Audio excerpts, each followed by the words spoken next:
Good afternoon and welcome to our studios here at Thunder Bay Live. I'm here with Mayor Keith Hobbs. Hello. Hi. And your pup is? It's Molly. It's a 7-year-old Boston Terrier because I'm a diehard Boston Bruins fan. And I met this beautiful lady that owned it, and we all fell in love. We're like family. And I have Beaner here. Beaner's a name of my brother had a kid's hair salon out in Kelowna, and he called it Beaner's. So That's great. They were meant to meet. Well, being Boston and Beantown, you had to have some sort of bean in the name. So I just wanted to start off, I'm really fascinated with your parents. They sound fascinating. I don't know which. Well, my dad has passed Okay. on, but my mom, we just came back from British Columbia. We're in Victoria, and it was her Okay. 90th birthday. So we had a nice family reunion. We had relatives from England. She is she's a cornerstone of our family. Mm-hmm. She was, during the war, she served in MI5 British Yeah, intelligence. that's fascinating. She was a sergeant, right? She was a color sergeant, staff sergeant, and she worked on Hitler's Enigma code, Oh, which wow. helped solve the code that eventually ended the war. So it was really That's fascinating. She's a teacher of languages. She taught French, Latin. She knows how to speak Chinese. Oh, wow. She's an amazing woman. Did she teach you any of the languages? I know that's hard being one of nine. No, she used to have a French class in her house, and I was more into baseball and soccer, so I didn't learn. Wow. So your family lived in England? Yeah, I was born in England. My older brother, and I had an older sister. She died when she was 18 on her graduation night, unfortunately. Oh my God. She was my role model. And, Aw. yeah, I miss her dearly. I still go and visit her. And your dad was a part of the Coldstream Guard, is that how they say it? He was in the Coldstream Guards. Those are the guys at Buckingham Palace. Yep, They have the big big fur fur. hats and two buttons, two buttons, two buttons. And Wow. so he also served in Italy and North Africa Oh my during the gosh. war. He was injured, wounded by a grenade shrapnel during the war, and suffered all his life. And he died at 72 of cancer. Wow. So you fought and then. Fought the good fight and lost the good fight. Wow. He was tough. He was a real tough dad. He sounds So like wake, it. wake me up in the morning at 6 o'clock in the morning with pots and pans. And, Oh my goodness. get out of bed, you horrible little man. Oh jeez. Yeah. Nightmares to last a lifetime. Yeah. But good ones. Yes. So you came to Canada when you were 12? Is that No, correct? actually, I was just a young boy, and then we Okay. moved to Kitchener, Toronto and Kitchener. Came to Thunder Bay when I was 12. Oh, okay. And you've been here since? Yes, You Thunder gone Bay is anywhere? home. Okay. Yeah, I went up to BC when I was about 18 and Mhm. spent a couple of years working out in industry there. Okay. And then back to Thunder Bay, worked at Great Lakes, as it was called then, which is now Yeah. Resolute. And then 1976 joined Thunder Bay Police. Okay. And you became chief in what year? I never became chief. I was Oh, a okay. watch commander. Watch commander? But I was Okay. president of the Police Association for 12 years and vice president for 12, so that was union work. Oh, okay. And I did a lot of that. And then in 2010, you retired? Retired on St. Patty's Day. Oh. I went out, had some Perfect. green beer, and then started my campaign about a Wow. week later. Wow. Okay, so what prompted you to want to be mayor? Like what, everybody has motivation. What was yours at the time? Well, I've always had a love of this city, a deep, deep love of this city, and I was pretty well raised here from 12 years old, as I said. And being a police officer, I knew every square inch of the city, and I got to know so many people in the city. And I'll tell you, I've been to London, England, I've been to Vancouver, I've been to Florida, I've been to cities all over the world, and nothing compares to Thunder Bay. It's Everybody comes always back. where the heart is, and everybody comes back, Mhm. for sure. I know lots of people that have moved all over the world, and they end up coming back here in their 40s, you know, because they're set in their positions and they can take on different things here in Thunder Bay that they have to offer. So you're going to be running again? Yes, I'm thinking for another 4 years, hoping to get elected on October 27th. And you know, I think that this term of council, I don't like to talk about myself because as a mayor, you're a leader, and I think I've led this term of council to do things that we've never even thought of in Thunder Bay before. I took on the crime issue, and today the stats came out, Yes. 7% drop, 10% or 17% last year and another 7% this year. So things are trending down, which is good. That was one of my promises. However, you know, I'm not happy with homicides, obviously, No. so that's still some work that has to be done. We've put record amounts of dollars into infrastructure. We paid down our debt. Building permits are record numbers. The city's growing around us, and we can see it everywhere you drive. There's evidence of it. Yes. 78 million into infrastructure just in the last 2 years. The waterfront is beautiful. Waterfront is beautiful. I'm still committed to get the event center done, and I think that's going to be the crowning piece of the downtown North Core. Now, when we had Canada Day, I know there was tons of people down there. I was down there myself, where I met your boss. I saw you walk by with your wife and your Boston Terrier, and there didn't seem to be a problem that I could see with people leaving or parking, because when the fireworks were over, that's when everybody got it. It was a cold night too. And people were leaving all at once in an orderly fashion, and there was parking. There was 15,000 people for Canada Day, and we had no parking issues. Again, the Blues Fest, we were at the Blues Fest, and 8,000 people, and it cleared out of there in about 15 minutes, and no parking issues. Actually, people were saying there were empty lots. So, and we're also going to be looking at you know, some buildings that we may buy up and turn into parking lots for the event center. So, Which makes you know, sense. yeah, parking's not going to be an issue. You know, what I want to do is build a parking lot and put a Costco on it, so people can have a parking lot and they can go shop at Costco.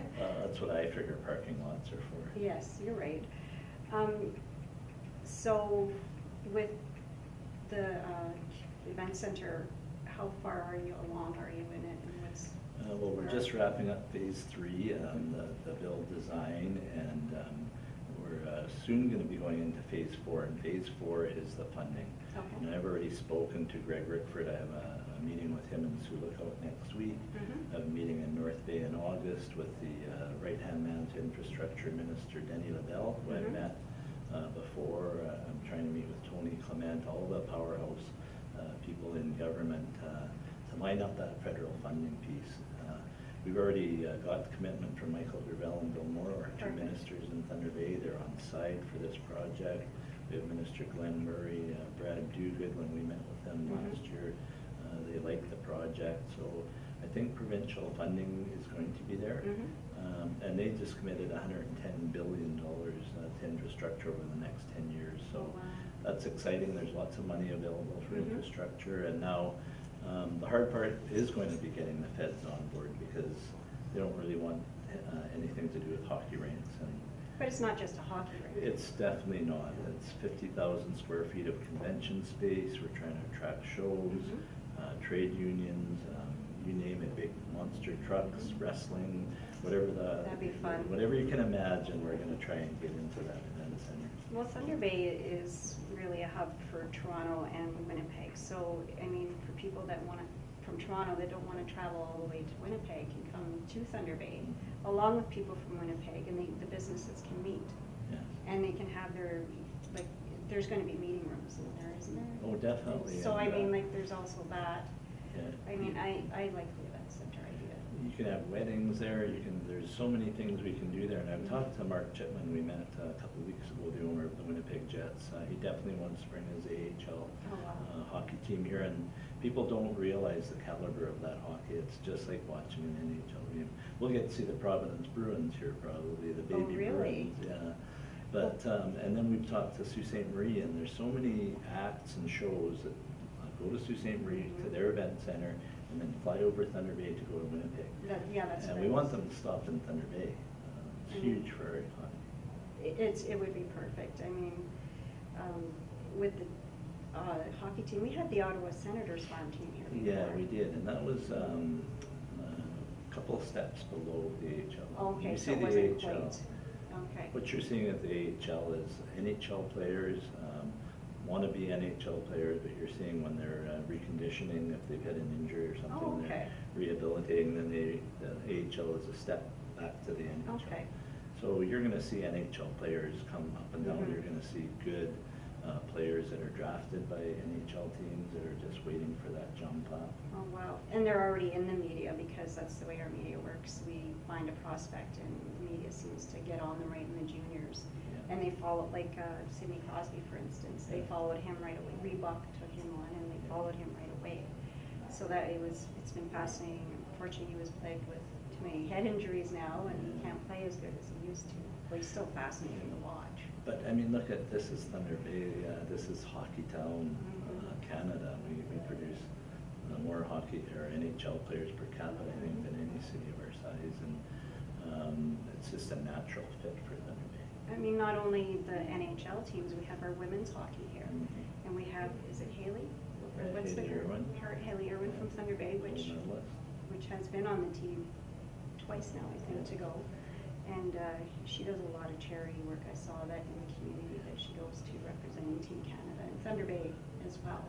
Curling is another big, you know, you can bring the Briar here now, and there's so many things that are out there that we just saw the one of the best golf tournaments, the PGA Tour in Thunder Bay, and all the players and the organizers were saying, and the PGA themselves were saying it was one of the best tournaments ever in Canada. Oh, really? And we put on World Baseball, we put on the Nordic Games, the Canada Games, and we do sports right, so we do events right. Well, yeah, we produce a lot of talent here in Thunder Bay, and it'd be nice to have them to come back home to something nice to perform in, or perform hockey, or whatever their genre is. So we're pushing ahead with that, and I want to see it in 2017, drop that puck.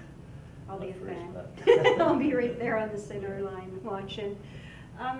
So there was an announcement about the bridge recently. That's everybody's tongue, it seems, lately. And unanimously voted by council to not accept the deal. Has CN come back at all, or what's? I don't understand the process. So if you can explain. Yeah, we had a lot of negotiations with CN, and we're relying on our legal advice from Toronto, and those are transportation lawyers and railway specialist lawyers, and we have our own in-house law firm, and they've interpreted the 1906 agreement very clearly to say that CN should be maintaining that bridge in perpetuity. Right. And that means that any repairs, you know, should be fixed by CN at their cost. Well, this last final offer that they gave us was $1.5 million for the city of Thunder Bay to put in to repair that bridge, and it probably would have been more in the final analysis. I was very pleased that City Council was unanimous. It was a 12-0 vote. One councillor was absent. So when you get a 12-0 vote, it's a clear message. Right. And I like that. I like that everyone was on the same page. And I'm very proud of this council, because this term of council, we've had more unanimous votes than I've ever seen. And we're on the same page. We're a very functional council. But we unanimously and together collectively told CN, fix the bridge. It's your responsibility. Don't they have it? I know it's kind of a silly question because I don't know. But if a company like that built a bridge and they've been going over it that long, don't they insure the bridge? Wouldn't their insurance kick in to fix that? First of all, the fire, let me be clear, the fire didn't damage the structure of that bridge. It burned the outside of the timbers.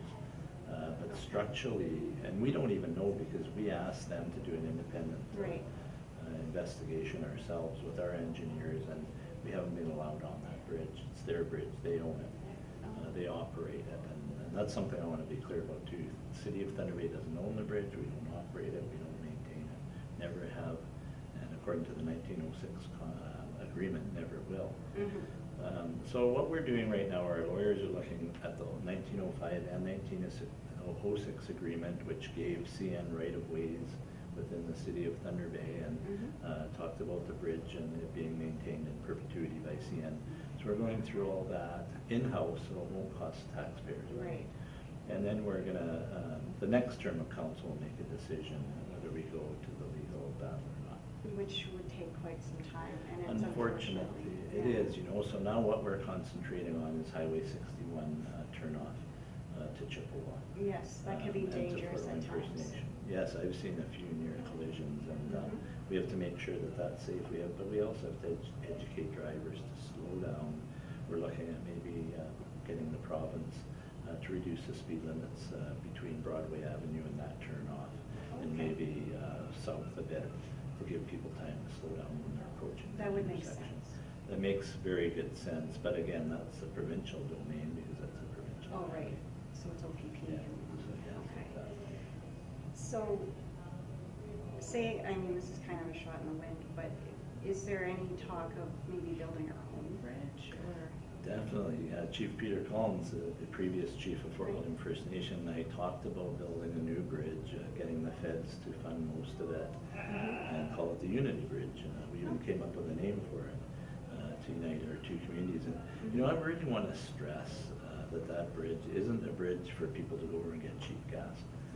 A lot of people are saying that, and what I say to those people is, we have our Thunder Bay residents and taxpayers working at the sawmill, at the grain elevator, at 5 other businesses that are over there.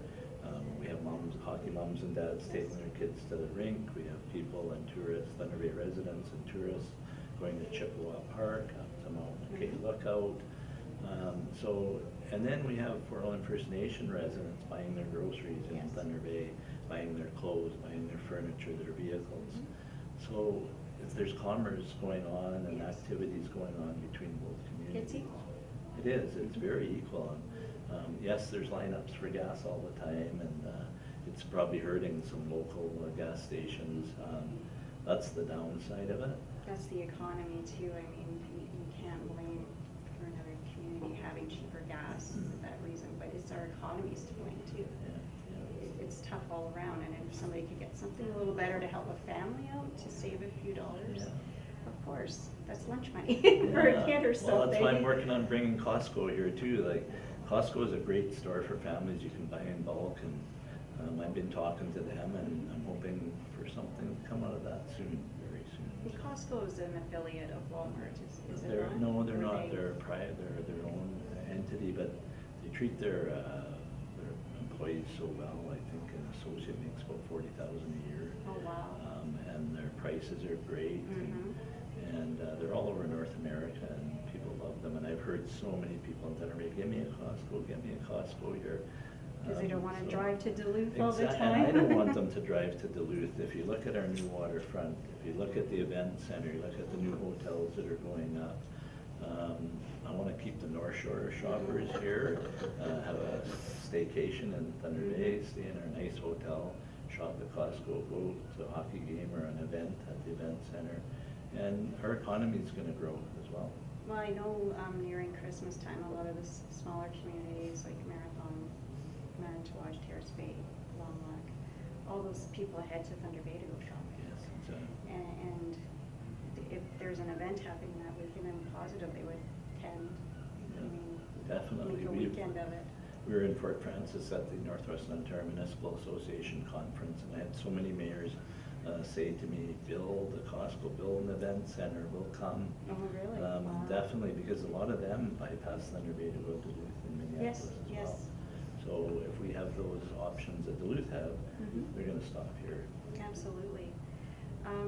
So as far, we've covered the event center, we've covered the bridge. Is there anything else that you have that you need to add?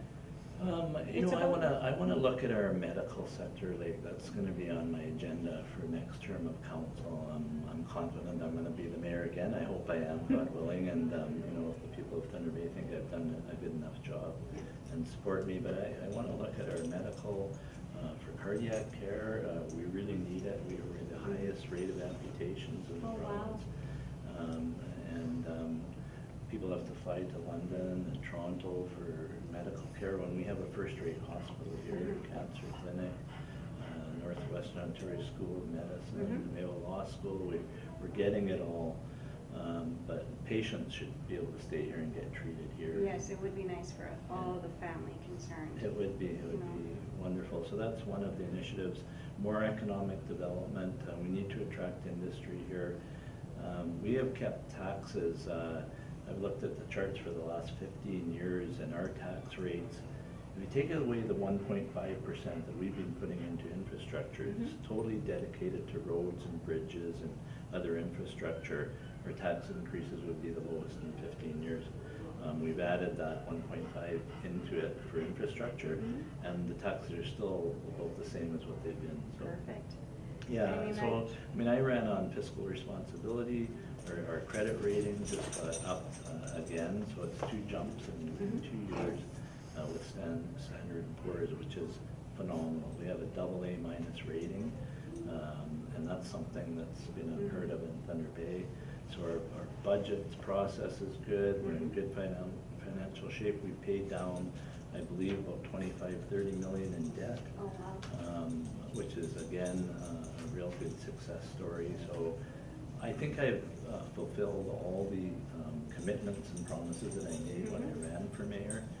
We still have a lot of way to go on the crime, but again, it's trending down, which is good. And I've heard recently that you're working together with other organizations to help, like problem areas where there's tall grass or things where people can do their crime. Well, the Crime Prevention Council has done some great work. That's about 32 agencies, from addictions to abuse of women and all kinds of organizations that are all working together to find the root causes of crime. We've supported Shelter House in the alcohol management program, where we've taken about 15 of the most marginalized people off the streets. The SOS program, where we're picking up homeless people and housing them. We're looking at another $500,000 into that program. So we're a big supporter of Shelter House, and all these programs that we're doing that are looking at the root causes of crime. It takes a big strain off police and fire and EMS, and it also takes a big strain off the hospital. Yes. Code gridlock is something that we want to work on as well.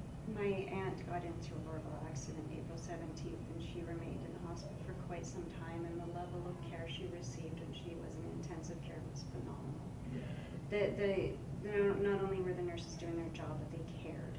They cared how she was feeling, and you know, they held her hand when she needed it and talked to her, and it was just sitting there for hours and days on, like, not me personally, but watching my uncle sit there. They really got to know him, and he didn't leave her side, and they were good to him too. It's an awesome facility, Yes. and I hear those stories all the time. I mean, you're always going to get the odd bad story. Oh, yeah. It's like anywhere, but you know, for the most part, I hear nothing but good as well. It was.